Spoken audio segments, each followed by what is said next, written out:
அஸ்ஸலாமு அலைக்கும் வரஹ்மத்துல்லாஹி வபரகாத்துஹு.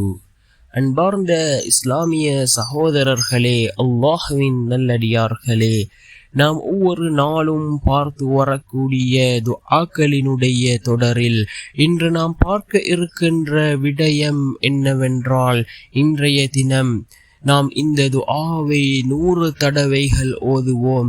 இது ஒரு அல் குர்ஆனினுடைய வசனமாக இருந்து கொண்டிருக்கின்றது. இதனை ஓதி நாம் அல்லாஹ்விடத்திலே பிரார்த்தனை செய்தால் அல்லாஹ் ஜல்ல சுப்ஹானஹு வ தஆலா நம்முடைய காரியங்கள் எல்லாவற்றையும் அல்லாஹ் பூர்த்தி செய்து தருகின்றான். நம்முடைய காரியங்களில் அல்லாஹ் வெற்றியை தருகின்றான். நாம் நினைத்த காரியத்தை அல்லாஹ் நிறைவேற்றி தருகின்றான். அந்த அளவுக்கு சிறந்த அற்புதமான ஒரு குர்ஆனினுடைய வசனத்தை தான் நாம் இன்றைய வீடியோவில் பார்க்க இருக்கின்றோம். அன்பார்ந்த சகோதரர்களே, அல்லாஹ்வின் நல்லடியார்களே, மிகவும் சிறந்த ஒரு வசனம். யக்கீனோடு இஹ்லாஸோடு இதனை ஓதுவோம். நிச்சயமாக அல்லாஹ்வினுடைய உதவி நம்மை வந்தடையும். 100 தடவைகள் ஓதுவோம்.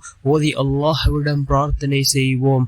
அல்லாஹ் நம்முடைய வாழ்க்கையில் உள்ள எல்லா விடயங்களையும் அல்லாஹ் சீராக்கி தருவான்.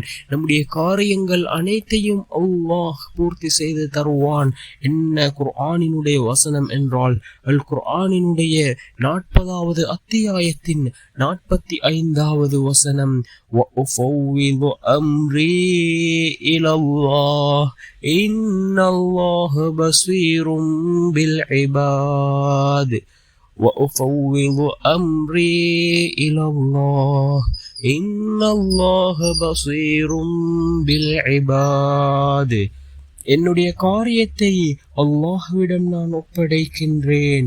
நிச்சயமாக அல்லாஹ் தன் அடியார்களை பார்க்கிறவராக இருக்கின்றான் என்று பொருள்படக்கூடிய இந்த அல் குர்ஆனினுடைய வசனத்தை 100 தடவைகள் ஓதி நாம் அல்லாஹ்விடம் பிரார்த்தனை செய்வோம்.